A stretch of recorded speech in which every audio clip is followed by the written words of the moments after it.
Bora agora falar de empreendedorismo feminino? Cada vez mais mulheres estão à frente de empresas, equipes e também grandes decisões. Mas por trás da liderança existem desafios emocionais, cobranças internas e barreiras que nem sempre aparecem. Por isso, aqui comigo agora a nossa maravilhosa psicanalista e também especialista em comportamento humano, a Wendy Pereira. Tudo bom, Wendy, minha linda? Que bom ter você aqui novamente no Vitrine. Muito obrigada, Patrícia. Boa tarde para todo mundo. É um prazer estar de volta, né? Ainda mais com esse assunto que é um pouquinho polêmico. Mas a gente gosta de polêmica aqui também no Vitrine Revista, né? Fala um pouquinho pra gente, então, sobre as mulheres então, que estão ocupando, né, esses espaços de liderança. E elas têm que ocupar, sim, mas com segurança e também autenticidade. Do ponto de vista do comportamento humano, quais são os principais desafios que você vê, principalmente emocionais, em relação às mulheres que estão assumindo esses postos? São diversos, né? Então, a gente começa já com essa questão do ambiente onde essa mulher está inserida, né? Essa falta de equidade entre salários, por exemplo, já é um fator comportamental para a mulher se tornar um pouco menos visível dentro desse mercado.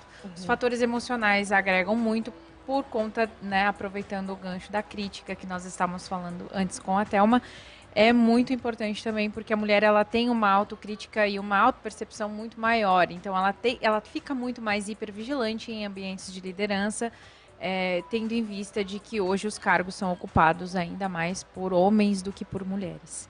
Aí a gente também tem aquela questão da síndrome da impostora. Já ouviram falar da síndrome da impostora, gente?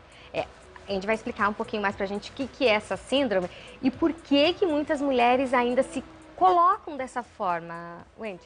Então, Patrícia, as mulheres elas se colocam na síndrome da impostora por uma crença central de não sou boa o suficiente. Então, pode ter sido...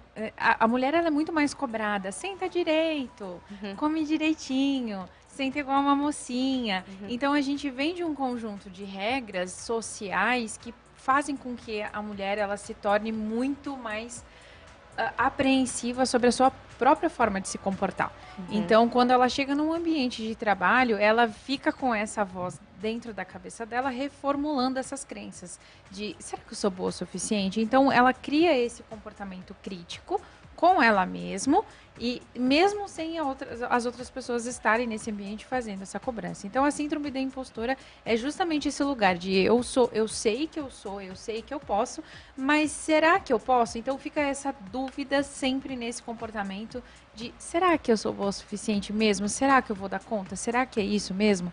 E no final das contas a gente dá conta, afinal de contas a gente trabalha, muitas mulheres estudam, têm filhos, têm família para cuidar, então elas têm essa rotina, né, maior do que só a liderança dentro da empresa. Isso também já entra nessa questão dos padrões sociais, né, que a gente vem acompanhando, enfim, desde a infância, adolescência e tudo mais. E aí quando a mulher chega no, vamos chamar de um ápice da sua carreira profissional, ela começa a se indagar, ela começa, talvez lá na base ela não especulava tanto, não se perguntava tanto, ela ia, né? Aquela coisa da fé e a coragem e vai.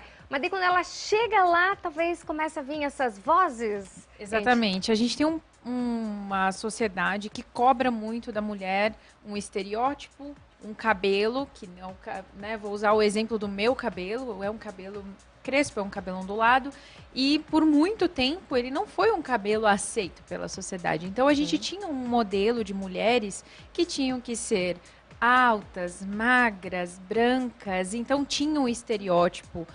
E hoje, graças a Deus, isso vem caindo, né, com o tempo, só que isso ajusta muito na saúde mental para um declínio emocional dessa mulher, justamente de reforçar a crença de não sou boa o suficiente para estar onde eu estou, para ocupar o cargo onde eu estou. Então ela se coloca nesse lugar muito de insuficiência, e quando na verdade a mulher é uma potência dentro da gestão, e a gente já tem inúmeros casos e vários relatórios onde as mulheres na gestão tornam a empresa muito mais lucrativa, e o retorno de investimento que ela traz pela visão de gestão que ela tem, faz com que a empresa acabe lucrando muito mais do que uma visão mais fechada, né, de menos... Eu vou usar essa palavra, mas né, não interpretem mal, de intuição. Então, a mulher com essa intuição emocional, ela já tem uma visão a longo prazo sobre aquilo que já vai acontecer. Né? E pegando esse gancho do emocional, quais são as habilidades emocionais que nós, né, que as mulheres empreendedoras, talvez se não tenham essa habilidade tão aflorada, devem buscar desenvolver? É um assunto um pouco complicado nessa questão emocional, porque nós, enquanto mulheres, não temos uma constância hormonal. Então, os hormônios acabam interferindo muito na nossa questão emocional. Então, existe uma crença social que fala que a mulher é muito instável emocionalmente. Não é que ela é instável emocionalmente, é que os hormônios, ao longo do mês, eles vão oscilando e, com isso, a gente tem essa oscilação, né, de humor que já é esperado das mulheres.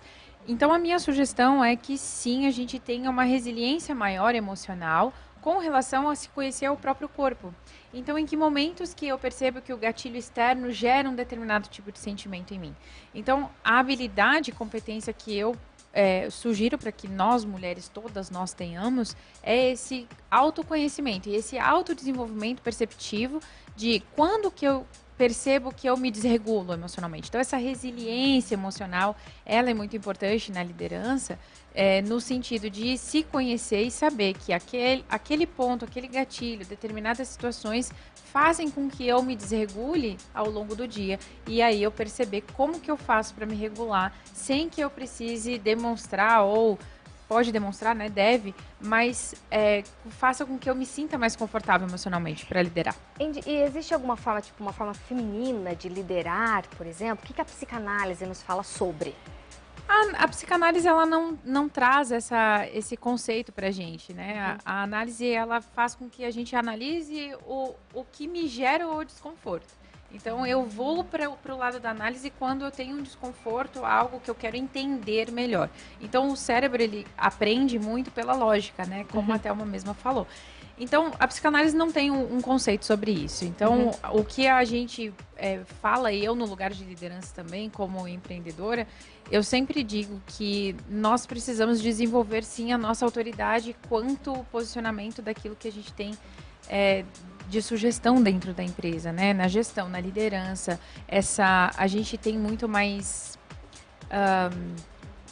emocional para acolher, né, as pessoas à nossa volta. Eu sinto e vejo que é um trabalho mais humanizado muitas vezes, né? Acho que as pessoas acho que usam isso, essa questão do trabalho mais humanizado. E aqui o humanizado não é ser fraca. Porque as pessoas confundem o humanizado com é fraco, não tem pulso, não tem isso e tal.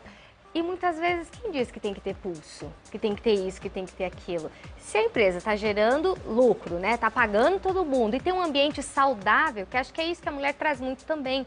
É um ambiente, muitas vezes, saudável para esse espaço. As mulheres também têm um pouco de receio de ir para esse ambiente corporativo em virtude do ambiente do trabalho que ela está inserida. Muitas vezes ela sofre assédio, muitas vezes a gente tem aí uma vertente que não é tão humanizada. Então, a palavra humanização, ela vem no sentido de saber que é um ser humano que está fazendo uma determinada ação. Então, ela não é um lugar de vamos ser flexíveis, vamos ser mais passivos, né? Então, o lugar da humanização é realmente de perceber que temos um ser humano por trás de uma tarefa, executando uma tarefa por trás daquele plano de ação que a empresa executou, né? Que ela precisa executar. Então, a humanização, ela traz esse conceito de é um ser humano que está fazendo. Ele tem ali, de repente ele não dormiu direito, o ciclo de sono dele não tá legal. Às vezes a mulher ela tá com um pouco de cólica, então essa falta de ambiência que ela pode se sentir segura para falar sobre isso também, porque a gente tem ali, né, esse período de dor que incomoda e a gente com certeza. E a gente fica mais sensível e suscetível a um comportamento com certeza. Externo. E isso é geral. E também não deve ser um bicho de sete cabeças. A gente tem que procurar ajuda, buscar, enfim. Me conta agora você, enquanto tua experiência, você é empreendedora, pra gente finalizar aqui com chave de ouro. Quando você tá naqueles dias em que não tá tudo muito legal e tal, qual o exercício para as nossas lindas empreendedoras, lideranças aí que nos assistem, que você faz? É uma técnica de respiração? É fazer o arroz com feijão e deixar alguma decisão para amanhã? Conta pra gente. É muito importante essa pergunta, Patrícia, porque é algo bem mais simples. Eu procuro avisar. Oi, gente, bom dia. Eu não tive uma boa noite de sono, por isso pode ser que eu não esteja num bom comportamento e mais amigável para a gente poder conversar. Será que a gente pode tomar decisões amanhã? Que eu vou estar um pouco melhor, talvez? Então, a minha sugestão que eu pratico, eu deixo de sugestão, é se tornar algo mais simples. Tá. Diálogo. Vamos conversar, tornar esse ambiente humanizado, porque nem todo mundo é obrigado a acordar todo dia bem, né? Então, eu procuro sempre avisar, olha, hoje eu não seria um bom dia pra gente conversar sobre esse assunto.